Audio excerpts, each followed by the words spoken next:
Pak, mboten enten batesane ngoten kasep utawa SPYT mboten enten lek sinden niku. Tapi kalau Bapak Bapak mau ngajarin boleh? Hah? Mau ngajarin saya nyiren boleh? Mau boleh. Kula ngajarin jenengan. Aduh, kula mangkel ngajarin jenengan dugi griya disampluk parut kula. Niki mawon bar damai malah jenengan ora. Ya Allah, malah curhat ya Allah. Siap Mbak Eni. Oke. Tenang Mbak Eni. Tapi kalau saya tuh ya Mbak ngeten nggih. Teng panggung ngeten niku bojo kula menika pun ibaratipun milik umum. Milik umum. Teng mriki pun kula liarke. Oh gitu. Jadi wingi dalu kula mboten tumut tanggapan teng pundi niku alun-alun Karanganyar Pak Bupati. Bojo kula niku dan dijaraki karo Birgita niki lho. Bocah niki. Menteri iki lho. Ya wis kono kesempatan wong aku ra melu Pak. Pun ngoten niku pun kula bebas, pun kula liarke. Mboten napa-napa. Nggih. Dan malah biasane lho. Awet enom. Oke sih, biasane lek bar wayangan lek sinden langsung brubut ndang mulih ngono lho. Mambengi rampunge lek jam 3. Rampung jam 3 dhek jagongi aku ning omah nganti setengah 8 isuk. Ya men ngene, aduh capek. Dadane dijok-jokne. Ujune aku anak kaji langsung astagfirullahaladzim. Alah. Lho aku yo ngerti dhewe lho. Dhek iki to, iki Birgita Ejan. Wah, aku ra melok lingguh ning jok mobil ngarep dhewe sebelahe Pak Yoyo. Monggo gandeng menika ingkang kagungan hajat panjenengan Mbak Yu, nggih. Panjenengan mriki nglipur dumateng para warga masyarakat, jenengan ingkang kedah murwakani nembang mangke kalajengaken dumateng sinden-sinden Madangkara menika. Ya. Monggo dipun daulat Mas Joko Petruk sinten ingkang kapatah minggah wonten pepanggungan mriki. Ngono. Ngono kuwi. Dihormati ya. Ya, ku tak tang tak dang dang dang dang. Oke.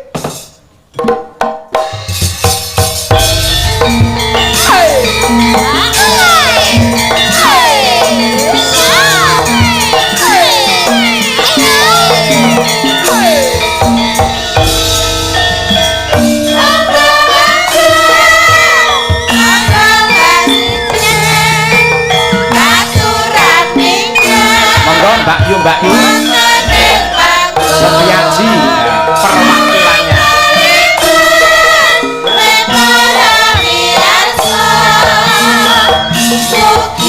ini gak mau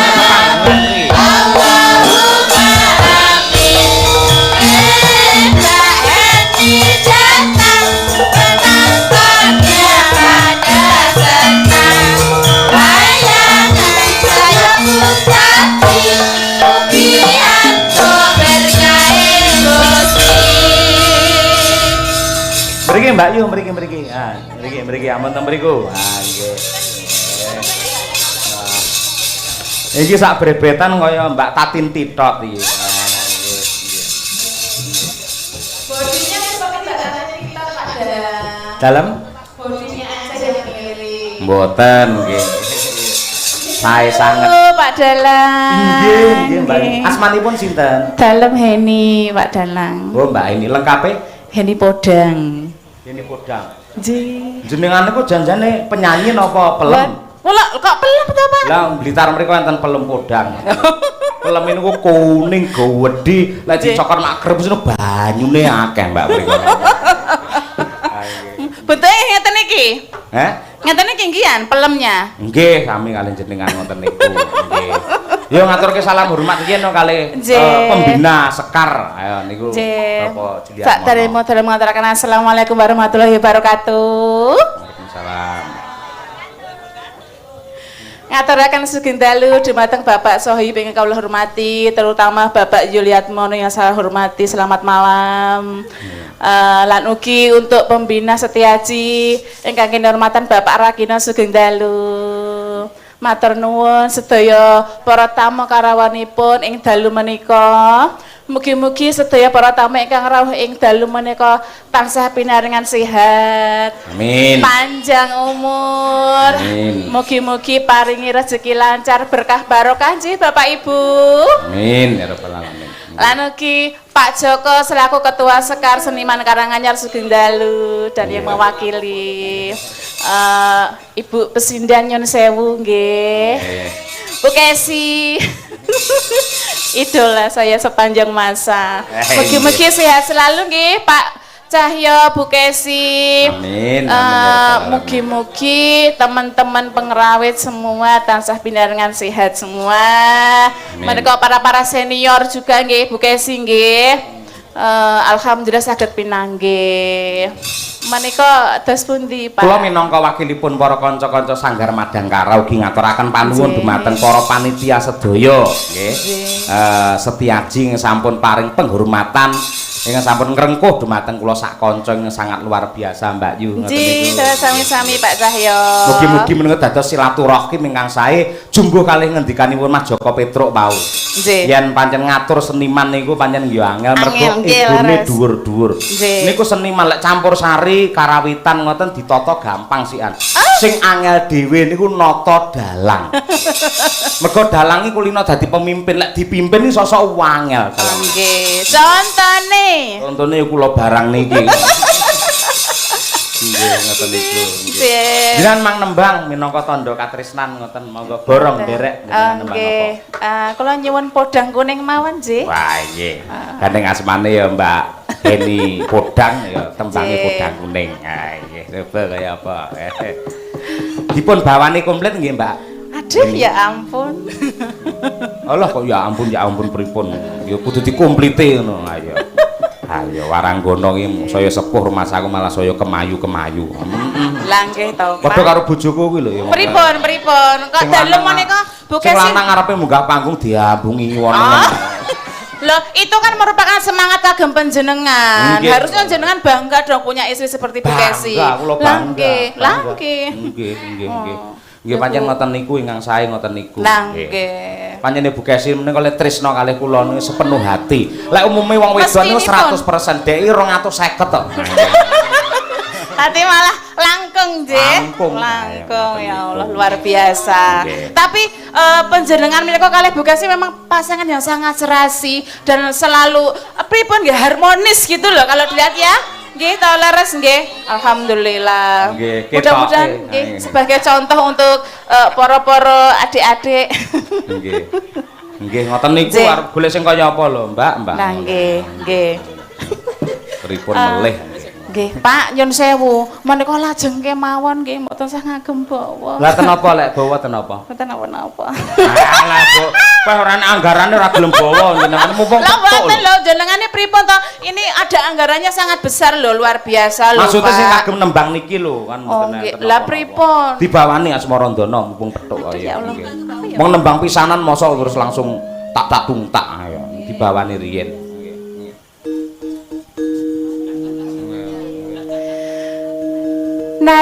Nadyan wujud temong paksi. Tepuk tangan luar biasa. Ngunit ora gelem bawa lho, Mbak sampean. Lah nggih nyun sewu, kula menika sanes pesinden Pak nyun sewu, mbok menawi mangke iki kathah kirange nyun pangapunten nggih Pak nggih. Lah kok uduk sinden iki apa? Kula penyonyo. Oh, layak kula diantemi wong mendem ya penyonyo. Penyanyi, padha mawon penyanyi kalih sinden padha mawon. Sae terus ya selirane tiang-tiang sakniki piyai kados jenengan niku. Gedhi-gedhi ngoten niku. Lah nggih to, lah nggih to Pak. Ngersakne Pak. Mboten. Mboten, Mbak. Kula wis ra mampu, Mbak. Duduh lene mau turene duduh empuk. Iya. Wis gedine semono ki cara perawi ditumpaki ora uling.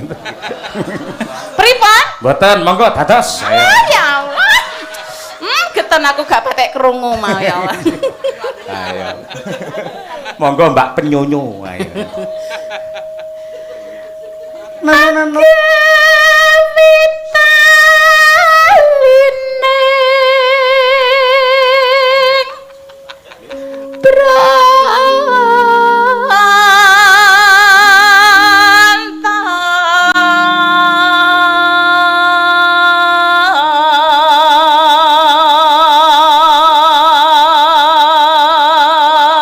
Jenengan mboten pengin banting sentir ngoten lek nyanyi kan sosok napa niku berhubungan dengan apa umur ngoten lek umur 30 munggah ngoten niku Nggih.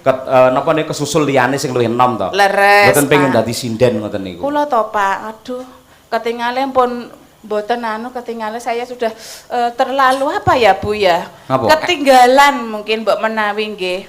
Mboten enten Pun mboten ketinggalan. nyandak ngoten lho Pak. Ngoten. Ah, nggih. mboten enten, mboten Pripun? enten batesane ngoten kasep utawa SPYT mboten enten lek sinden niku.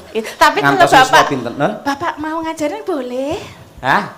Mau ngajarin saya nyiren boleh? Ngajarin Mau boleh? Kula ngajarin jenengan. Pernah. Aduh, kula mangkel ngajarin jenengan dugi griya di sampluk parut kula. Niki mawon bar damai malah jenengan ora. Wah, ya Allah, malah curhat ya Allah. Ya Mbak.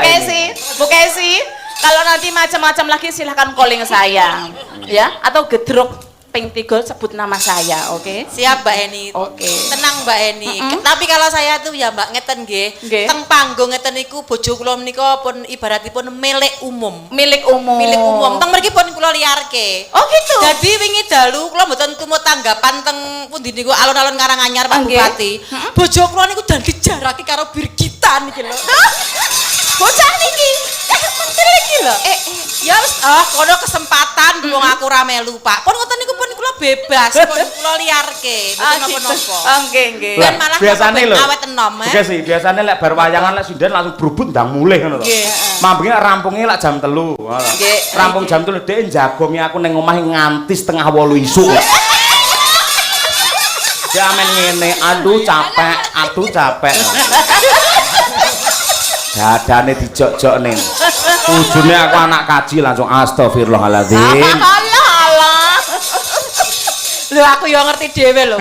Yo ingi to, iki Birgita Ejan. Wah, aku ra melok lingguh ning jok mobil ngarep dhewe sebelahe Pak Yoyo. Lah ya, aku umurku malah kaya wong 17 tahun ngono lho. Ben apa Bir, bapakmu semangat tono. Dhek dadi semangat, sejahtera pikirane ngono lho ya. Ben ora karo aku, lah aku ku stres dhek ngono. Tak uring-uring wae. Ya stres wong seneni ayo. Ora apa-apa ya, Nduk, semangat nggih. Mesake ngete-ngetengi gawane ibuke ya. Yo, Mbak Eni yo. Halo. Halos manis nengsem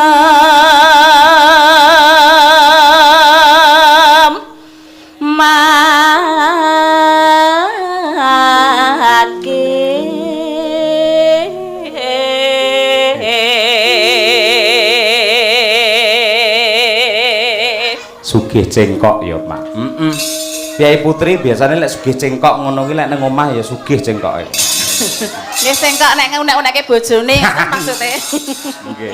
Ning marem nggih jenengan seniman Karanganyar dipun ayomi kalian Pak Juliatmono. Alhamdulillah ayem tentrem Pak. Alhamdulillah. Nggih anggenipun Nggih. gatekaken dumateng seniman seniwati ngoten niku. Nggih, leres, nggih. Mila nggih leres ngendikanipun Mas Joko Petro yen ngaku pundi? dadi seniman Karanganyar aja sok ngarep-arep Karanganyar wis paring apa marang seniman ning kudu diwalik seniman sudah memberi apa kepada Kabupaten Karanganyar ngono kuwi. Mula angger sing dawuh iki terus kabupaten utawa Pemkab utawa Sekar ngene iki anane mau sendika dawuh. Iya ngono kuwi. Ya Mbak.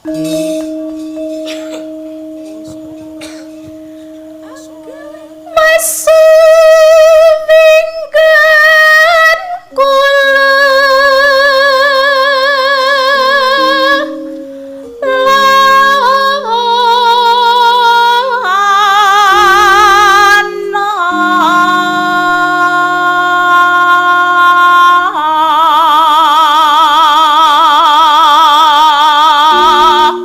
Nonano golek isi podang jenar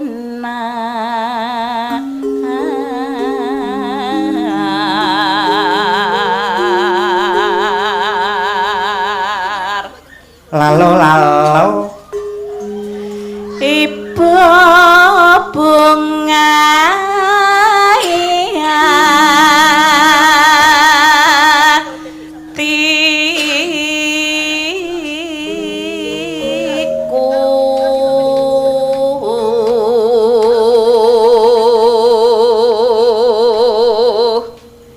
no nyanding bisa dadi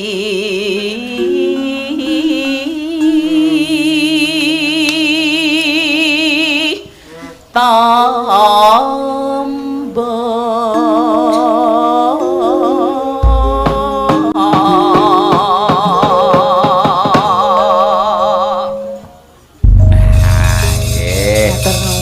Terima kasih bawanipun dipun lajengaken lagunipun Podang Kuning karya Dalang Darno. Wah ya. Podang Kuning adalah doa yang terbaik untuk seluruh warga masyarakat di Kabupaten Karanganyar. Podang adalah burung yang bisa terbang, kuning adalah emas. Semoga dengan ulang tahun Karanganyar yang ke-107 mampu terbang tinggi menuju zaman keemasan bersama Pak Juliat Mono. Monggo dipun aturaken Podang Kuning saking Kendang Mas Noval. Yuk. Monggo Mas.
kasih Sinden Madangkara, tepuk tangan untuk Mbak Heni. Matur sembah nuwun. Pangapunten kathah lepatipun Pak Dalang. Nggih, dawa sami-sami.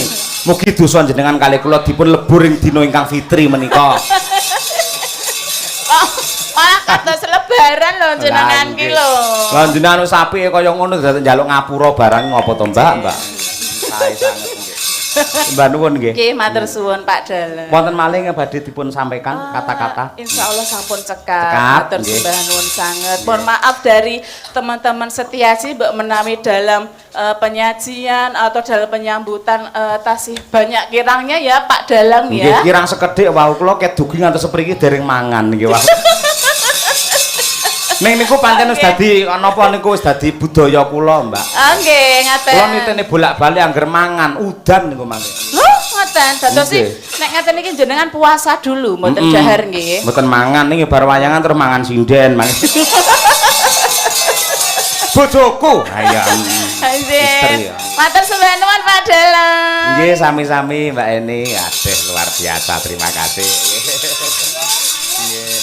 Selanjutnya ya ganti artisnya Madangkara. Ya, sapa? Iki sing wiwit wayangan budal wayangan mambengi nganti mulih iki le gemati karo aku. Ya. Sapa? Mbak Birgita Ayu. Ayo. Coba kaya apa Cahayu sing denok diblong.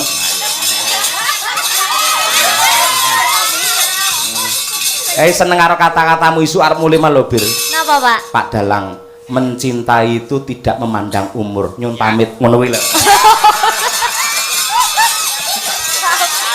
Kapan nek ngomong iki lho kapan? Makasih. Ngono enak wong akeh nek bojoku ora gelem ngakoni. Cublak suweng berdiri Birgita Ayu. Yuk.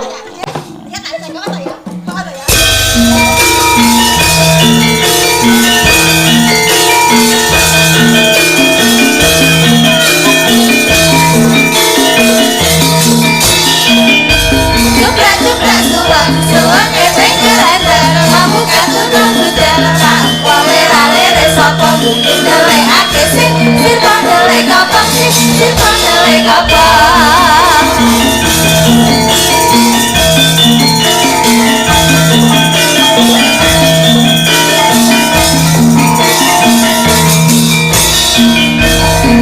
Cuprak suwang ebeng kelender Mamuka tudung tudel Pak Walera-lere sopo mungkin delekake sing Sirpa delek kopong sing Sirpa delek kopong sing Sirpa delek kopong. Terima kasih Mbak Birgita Nggih, Ayu. Pak Dalang, wilujeng dalu Pak Dalang. Bagaimana perasaan panjenengan kemarin Pak Dalang? Setelah kita ngobrol sampai pagi niku gimana perasaan jenengan? Aku ki bar mayang biasanya langsung turu mergo mripatku ngantuk campur kesel. Mau ki kaya HP bar dicas ngono. Waduh, Dadi ki menyala padang ngono lho. Ya ngono kuwi. Ora dhewe mau iso akeh diskusi to piye. nggih, Nah, kata akeh diskusi Pak. Lek nuwun sewu sok-sok ki aku menyajikan pakliran untuk piyai-piyai sepuh sing bener-bener pecinta wayang, pengamat wayang iki pancen gawe aku kuwi. Ning untuk menyajikan pakliran untuk generasi Gen Z, no? Nggih, Nah, generasi kuwi Gen Z. sampeyan sing sebagai penyambunge Dalang Cahya Kuntadi ngono kuwi. Ora pedhot sajiyane ngono lho, Bir. Nggih Pak, leres niku Pak. Harus seperti itu Pak, karena perkembangan wayang ini kan harus terjadi ngoten lho Pak. Kalau tidak dikembangkan ya wayang akan hilang ngoten lho Pak. Menurut Ayo. kula nggih Pak. Bener. Ayo moga-moga awake dhewe semakin berkembang ya, Bir ya. Nggih, amin Pak Dalang. Tegese karo kanca-kanca Madangkarai sukses kabeh ngono lho ya. Nggih, amin. ngono Saestu kuwi. niki Bu amit sewu nggih Bu. Kula wingi niku nganu Bu, kan jenengan teng Tulungagung. Pak Yek aja mulai sik bir sik nunggu ngancani aku. Ngoten lho Bu, saestu niki Bu Pak Yek niku fitnah Pak Jan. Ampun ngoten Pak, engko aku diarani netizen sing dasar bir kita menggoda Pak Cahya Kuntadi malah kaya ngono Pak. Alah ben kondang pisan lek kowe tukang godho dalang ngendi-ngendi. Ngono kuwi. Ah iya bakul tempe. Iya Monggo Pak. sing bener dhek lak Kediri nggih tahu takwa tahu kuning ki lho, Nduk. Heeh. Dadi ning daerah alun-alun Kediri mesti enek bakul. Sing bener iki bakul tahu Lah. takwa tahu kuning lho. Ah iya ngono. Pak Yuli sik lenggah. Tasih, Pak. Matur nuwun sih. Nggih, Sampeyan lak yo lenggah ngaturaken. ning Karanganyar to? Nggih, Pak. Ah, Kula iya. sakniki ten Gondang Rejo, Pak Yuli. Aku arep dadi wong Karanganyar, Pak. Syukur. Sik ngenteni. syukur. Tak arahne kabeh sinden kuwi Pripun, Pak? dadi Karanganyar. domisili di Karanganyar. Ben penak ya, Pak. Sampean ning Karanganyar tak anjurkan. Terus Mbak Diajeng Chandra lenggahe iya, ning Karanganyar. Karanganyar. Kuwi ning Songgorunggi ana Ndagen. Lho kaya ngono iki Winong iki ya ning kono. Ning ndi kae, Nong? Karangturi. Karangturi ya Karanganyar. Nggih, Karanganyar. Iki mbiyen lho Umi arepe ning Kartosuro tak kon pindah Karanganyar ya. Golek wong Karanganyar rek, tenan. Ah iya, ngono kuwi. Wong Larsoe takon pindah kok ayo. Heeh, men kopen ayo. Ayo matur nuwun sing karo Pak Yuli. Ayo. Matur nuwun Bapak Yuli. Sampun kersa rawuh nggih to, Pak. Sampun kersa mendukung Madangkara. Nggih, Pak Yuli mugi-mugi panjenengan sehat, Pak Yuli. Panjang yuswanipun. Tuku gulali kalau tali. Pak Yuli, sawarane sinden ampun lali lho, Pak. Aku gething karo kowe lek entek-entekane iki terus njaluk dhuwit ngono lho ora. Lho, lha nyapa lho, Pak? Ya pancen butuh, Pak. Ya butuh kaya apa iku kudune dibesut sing alus apa piye. Aku Contohnya? apa karo Birgita anggere nek wong sugih utawa pejabat teko, praupamu tak sawang kok kene malah kaya kotak amal kowe malian ora ngono kuwi. Enggak pareng ngono nyuwun ngono kuwi. Ya Pak wis, Yuli no. wis maringi job pira karo Madangkara bolak-balik. Iki wae bengi iki aku kon milih. Apa nggih, Pak? Kowe milih ndi? Anu Jakarta apa ning Karanganyar? Karanganyar sing cedhak mawon, Pak. Ya wae lekmu masuk ben ring Jakarta. Lho kaya ngono kuwi. Lah nyapa kok jenengan mboten milih teng Jakarta? Sesuk isuk sik petengan teko omah wisan aku. Lah, terus Lah arepe pangkur jengleng kan iso ning omah. aduh. Bagaimana Pak perasaannya? Sampun maem. Napa? Jenengan sampun maem. Mam apa? Maem Bu Kesi maksudnya, Pak. Padake panganan ora. Urung no sik ngono kuwi. Ayo. Ayo nembang kagem Pak Yuli lan uga kadang-kadang Setiaji lan ugi Pak Lurah ya lenggah, Pak Camat ya lenggah, para Nggih. sesepuh ya lenggah. Ngono kuwi. Nggih. Mbok pilih enten request, Pak. Nggih, teng mriki mboten Nggih. enten request. Pak Yuli ngersake napa Pak Yuli? Manut. Oh, manut. Nggih. Kelangenane Pak Yuli ki caping gunung, Nduk. Nggih. Ayo. Cuaping gunung. Biasanya panjenengane mesti kersa nembang sak bawane caping gunung. Lah, Iya. harusnya ngoten lho, Pak. Ning mbok menawa sayah wong mau bengi ya wis kaya ngono, to. Lah, Nggih, bengi iki leres. panjenengan ngersake menikmati saja. Ngono kuwi. Ya Bir, bawani Bir. Lho, bawa, Pak. Oh iya no, jengglengke no. Berarti nek bawa ya 100.000 ya, Pak. Kuwi njaluk ning sapa kuwi? Jenengan to? Oh, beres ora mung 100.000. Besok amplop kandel nggih kowe. Ayo ngono kuwi. Tenan. Kandel isine mek surat ae to. Lek ra aku bareng sampean lho, Pak. Hah? Lek gak aku bareng sampean. Iya ngono ya kenek. Aku tak ning bis ae lek ngono. Tak enteni Pak, jagongan suwi lah kok tak kira ki ayo sarapan bareng. Lah kok jebul jenengan malah sarapan ki piye to, Pak? Jan banget tenan. Aku mikir lek sing tak jajakne iki mung sapa Jan. jenenge Yuda karo Larso kan enteke pompole 30.000. Lah, Lah karo kowe karo Winong karo Mbak Li lho entekku malah akeh no ora. jan jatah. Manajemen iki penting ngono kuwi. Mergo wingi ditinggalne Tulungagung karo Bu Kesi aku mek digaweni dhuwit 50 ngono. Kuwi. Mangane to Pak, jenengan sebagai lelaki kudu menyimpan uang sendiri, uang kenakalan lho Pak. Maksudnya uang kenakalan iki ya digejajakke para-para yoga, para-para sinden lho Pak. Ora kok aku lek nyekel dhuwit iki ora iso panjen bir ra iso. Aja kok nyekel ngitung kuwi lho mesti kleru terus aku iki. Berarti kula siap mawon Pak, kula siap dadi sekretaris jenengan tak ngitung duit ngoten lho Pak. Oh iya. Lah ngono sesuk kowe nang omah Dangkara dandan sekretaris ya. Siap.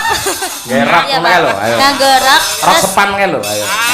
sendale jinjit mboten Pak. Jinjit, ayo. Jinjit, iya. Terus karo nggo map ngono kuwi. Ayo. Kacamatanan. Harus wajib kuwi. Ayo. Ayo nembang malah tekan dindi.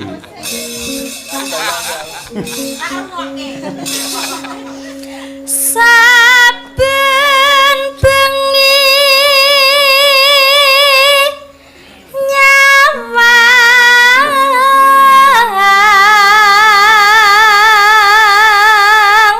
Nah, ayo.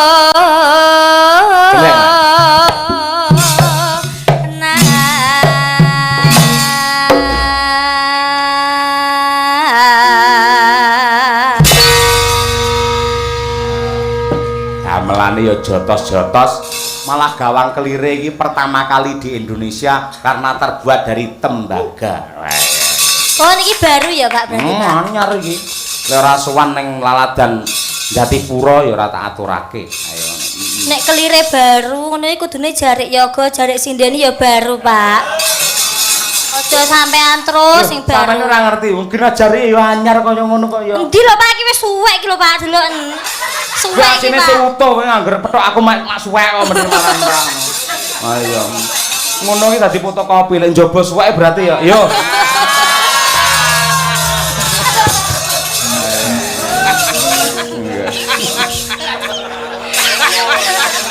Ayo Pak, ayo anu bir, ayo bir. Ayo.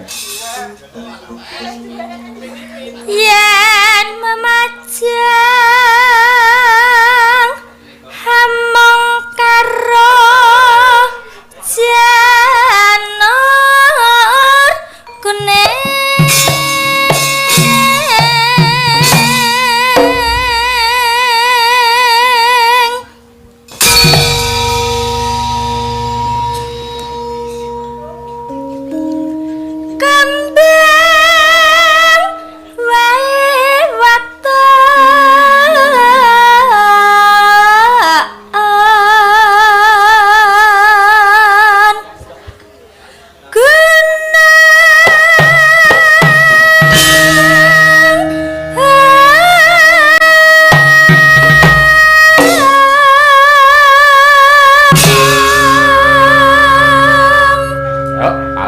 Ayo bir.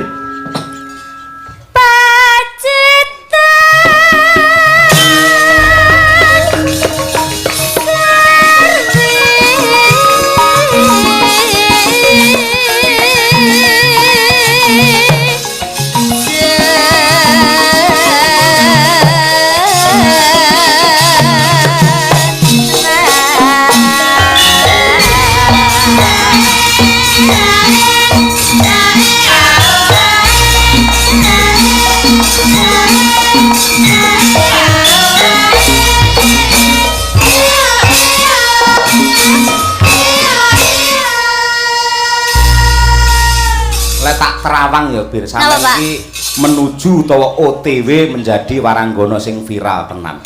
Lah pun viral Pak. Ya ngapa? Pun viral lah. Kula niku gumun Pak. Jan kok iso netizen iki jan lek mengetik itu bahaya sekali Pak tenan. Kuwi ora masalah. Ketika jenengan menjadi perbincangan entah itu positif apa negatif, otomatis wong lak ngomongke sampean. Ngono. Lah ketika jenengan menjadi rembug orang banyak akhirnya jenengan ora krasa jenenge saya munggah ngono kuwi. Malah artis-artis kae ben tenar mesti gawe masalah malahan ngono kuwi. Akhirnya jenenge mumbul meneh ngono kuwi. Aku ya nggumun lho Pak, padahal aku ya gak tau gawe masalah, padahal aku ya jujur saka hatiku lho Pak, tapi kok ya dadi kudu gawe masalah lek pengen kondang ngono kuwi. Ora mung sinden dalang. Lek pengen kondang diel ngono kuwi kudu duwe demenan ndangan. Lah. Lambe elek digugu ora. Kira-kira jenengan kapan Pak? Aku ora pengen kondang kok, Bir. Oh. Yang penting harmoni keluargaku. Tenan lho Pak. Kok enak mak selenting Ki Cahya Kuntadi bersama sinden titik-titik enak pripun Pak? Titik-titik ora cetok. Masa ya seorang Cahya Kuntadi dikabarkan gandeng dengan seorang waranggono dari Ngawi yaitu Tuti. Ora mungkin. Ora mungkin. Ayo. Mesti wong mesti biasa wae Pak. Heeh. Wis ben alami ya Bir ya. Iya Pak. Coba Cahyu terus no. Panas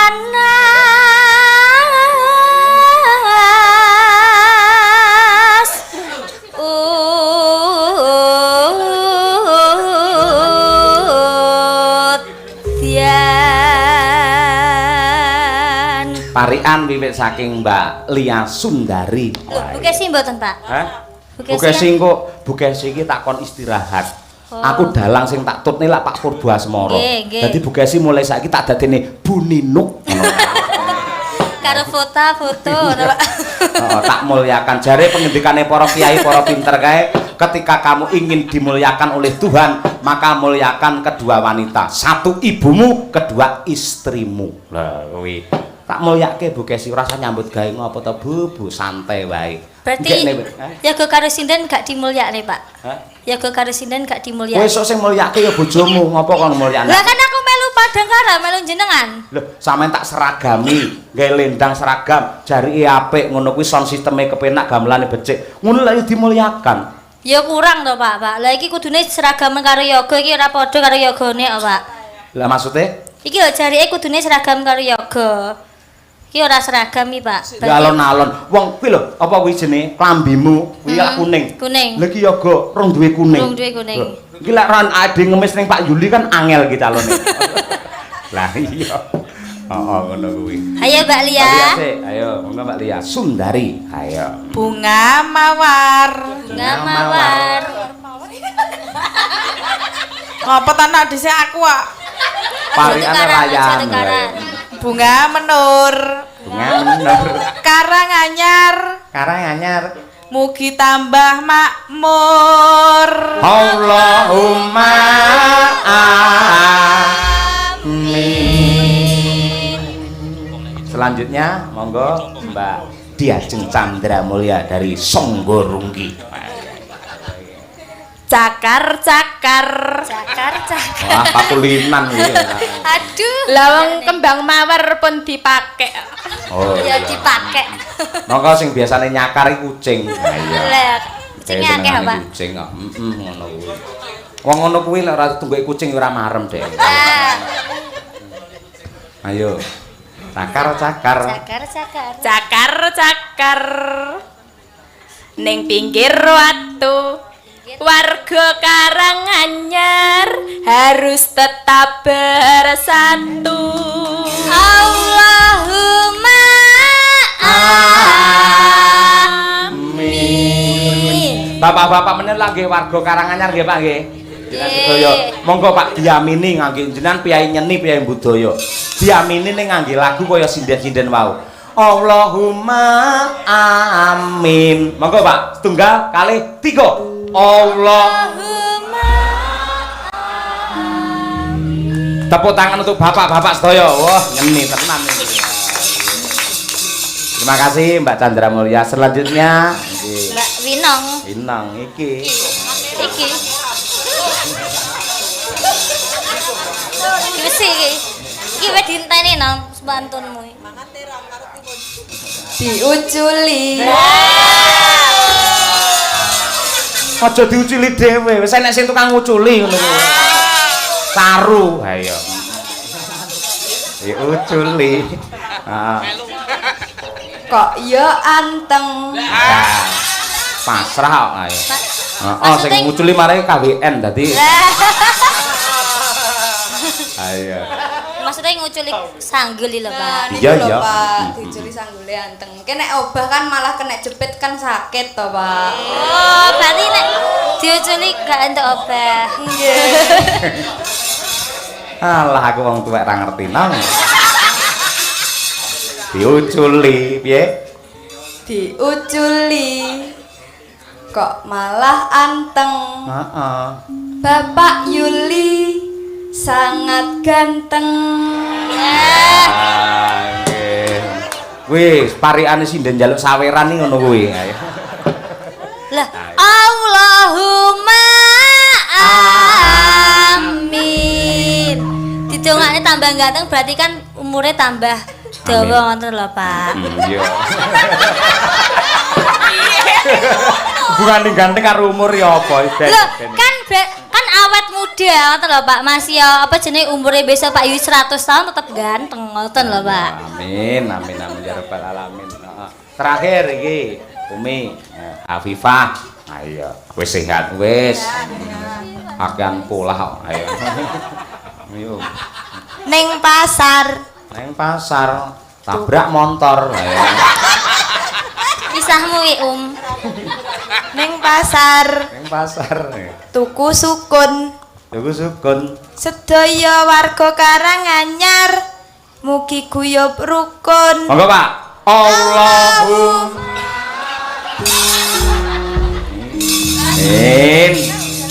guyub rukun. Ya. Awakmu lho urung to, Bir? Ya Pak, wis Ya. aku tak pantun ya. Tak parian. Iya. Pantun Jawa. Ya ben iki lho Pak, generasi Gen Z iki ngerti lho Pak, iki parian, berarti bahasa Indonesia niki pantun ngono lho Pak. Ya mula tak jelaske to, pantun Jawa lah ngono to. Geli. Dikapakne geli. Seta Pak. Geli. Geli. Mergo nganggo klambi.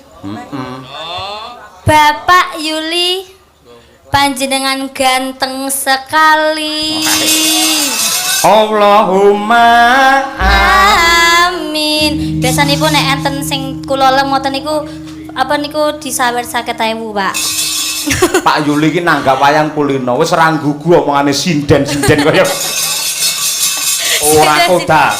Sinden-sinden kota amal ya, Pak. Ah, iya. Ya, Bir. Panas sudan haling capek gunung.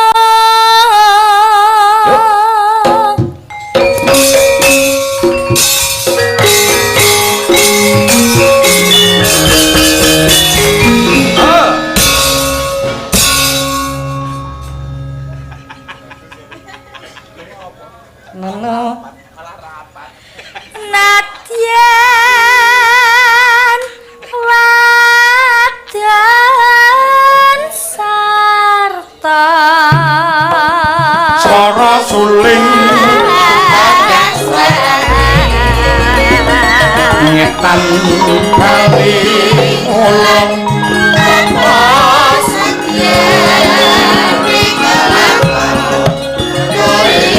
jumeneng nduk Umi Hafifah ngancane Mbak Yomo kita.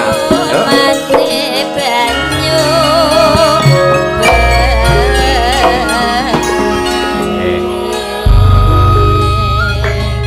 Tembang menika ugi kula aturaken dumateng saking Sekar Egar Multimedia Narendra TV Kusuma Production. Wah iya sing kepareng rawuh ngestreni nyengkuyu ngono lokasi ya, Mbak. Yo, angkaten langgame caping gunung katur dumateng Bapak Juliat Mono. Ya, monggo. Dek jaman berjumat jarak kelingan anak-anak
kasih luar biasa. Ya. Lah iki gandeng karo panitia Setiaji dipun cawisi campur sari. Ya. Ya, yes. Ya ora ketang sak lagu eman-eman lek ora ditanjakke. Ngono kuwi. Ya aku memberi kesempatan kepada Winong dan juga Mbak Diajeng Chandra Mulya. Ayo. Iki lho awakmu biasanya kan usul mbok ngangge musik, Pak, ngangge musik. Iki bengi iki kelakon. Ayo. Oh, ya apa? Ya. Arep ngaturake tembang apa? Ya sing lagi viral, sing lagi tren. Ya kuwi uga tak aturake karo anak-anakku saka Caksi Lover. Ya. Ya kuwi Mbak Anin, Mbak Nadia karo Mbak Kiki Fatmala. Ayo. Ya artis kuwi. Adoh lho nduk kuwi kok Mbak Kiki kok Pati ya, Mbak? Kok Pati. Mongko garwane nyambut gawe ning Jakarta. Lek dina Jumat Sabtu Minggu kuwi 2 minggu sekali iki kondur. Bojone mulih parandene malah ditinggal ndelok wayang iki piye jan? Ayo. Tresnane karo wayang nganti kaya ngono. Tembange apa? Tembange Lestari. Ya. Yo, Mbak Diajeng Chandra Mulya, iki garwane Mas Wijosena. Iki mau garwamu tak jaluki tulung supaya sowan ana ing ITS, Nduk. Supaya nggenahake babakan teknis pakliran sesuk ana ing tanggal 30 Dies Natalis ITS Surabaya. Ya. Engko tanggal 16 ya sowan ana Surabaya ana Polda. Hari ulang tahun Brimob. Ya. Yo, cah loro jumenenga coba kaya apa dalam lagunya Lestari campur sari. Oke, sampun ready? Muga-muga urung dikukuti. Ayo. Tasik ready nggih, Mas? Oke, siap. Nggih. Monggo dipun aturaken Lestari, muga-muga lestari anggenipun silaturahim Bapak Yuli dan juga seluruh warga masyarakat Jatipura. Ya. Yuk, diaturake berpacu dalam melodio.